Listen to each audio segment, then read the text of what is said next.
জুলাই বিপ্লবে শহীদদের মামলায় শহীদরা ন্যায় বিচার পেয়েছেন, রাষ্ট্র ন্যায় বিচার পেয়েছে, প্রসিকিউশন পক্ষ ন্যায় বিচার পেয়েছে।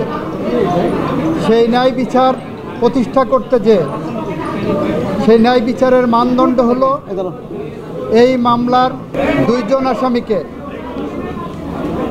সর্বোচ্চ শাস্তি মৃত্যুদণ্ড দেওয়া হয়েছে।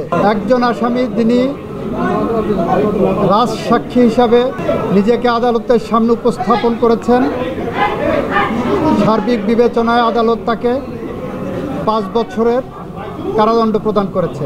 এলএমই সার্টিফাইড বিশ্বসেরা কপারে তৈরি ওয়ালটন কেবলস, যা আপনার স্থাপনাকে রাখবে সব সময় নিরাপদ।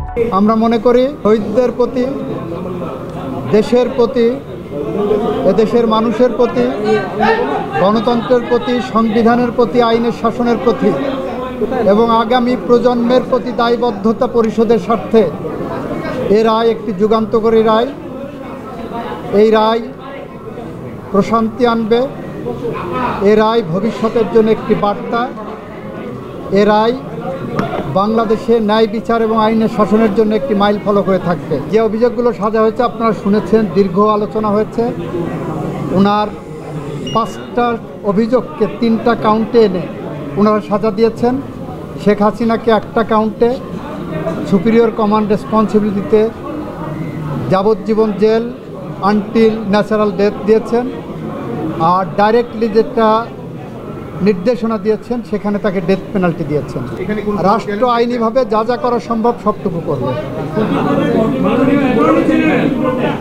এই মামলায় শহীদদের পরিবারকে, আহতদেরকে ক্ষতিপূরণ দেওয়ার জন্য একটা নির্দেশনা আদালত দিয়েছেন।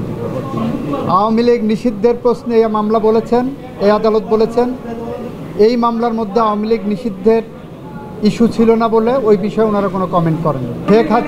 শেখ হাসিনা এবং আসাদুজ্জামান খান কামাল সাহেবের বাংলাদেশে তাদের সমস্ত সম্পত্তি ক্রোক করা হয়েছে, বাজেয়াপ্ত করা হয়েছে। রায় বাস্তবায়ন আইনি পথেই হবে, আইনসঙ্গতভাবেই হবে। বেআইনি বা আইনসঙ্গত নয় এরকম কোনো পথ সরকার অবলম্বন করবে না। পলাতক থাকা অবস্থায় আপিল করার সুযোগ বাংলাদেশে না বিশ্বের কোনো দেশে আছে বলে আমার জানা নাই। বাংলাদেশ সরকার আইনসঙ্গতভাবে যত রকম পদক্ষেপ আছে সবগুলো নেবে বলে আমরা মনে করি। সরকারের হাতে রায়ের কপি যাওয়ার পর সরকার এই রায় কার্যকর করার জন্য কোথায় রায়ের কপি পাঠাবেন, কি পদক্ষেপ নেবেন, সরকার এটা আইনি পর্যালোচনা করে সেটা নেবে।